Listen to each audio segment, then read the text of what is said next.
Morning, folks. There's a line from a comedy movie that has kind of entered mainstream. But did you die? People say it all the time. You complain about something really difficult or something that really scared you, and the person you're talking to just goes, "Yeah, but did you die?" And it's meant to be funny. It's meant to give you perspective. But underneath that, there is an uncomfortable truth. One day, the answer to that question is going to be yes for every one of us. All of us come with an expiration date. Now, it's not tattooed on the back of our neck or anything, but we don't know when it is. But one day, the clock's going to run out.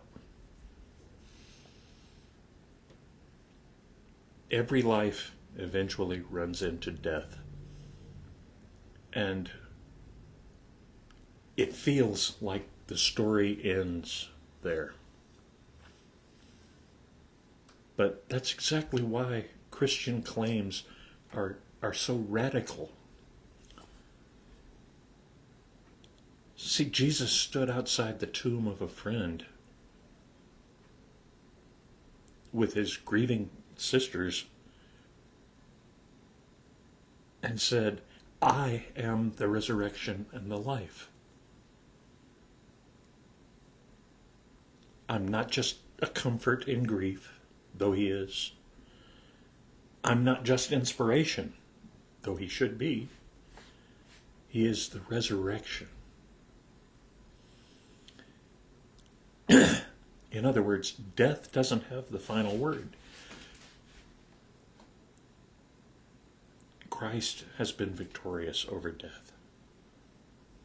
So death doesn't have the final word. Not over Lazarus, not over Jesus, not over any of the people who trust him.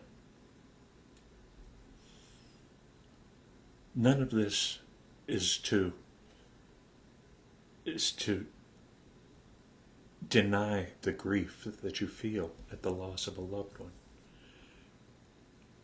I have people I've lost that I miss deeply.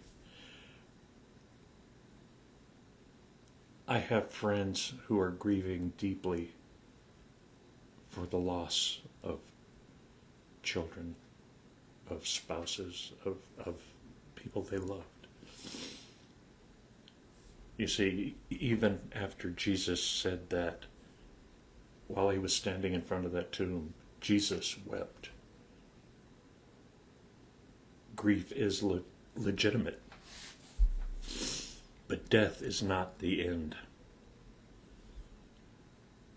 So, if life is feeling heavy right now, it might be.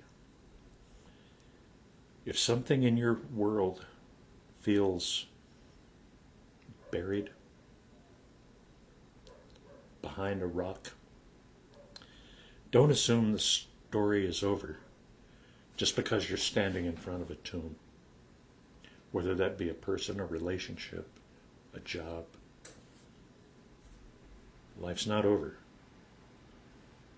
Death is not the victory. Where, O death, is your victory? Where is your sting? That's a little preview of what we'll be talking about this Sunday at St. Andrew. Thanks for stopping by. Hope you'll stop by again. Leave a comment if this means something to you, if this touches you in any way. Love these times that we get a chance to talk. We'll see you again soon. Thanks a lot. Bye-bye, and be kind.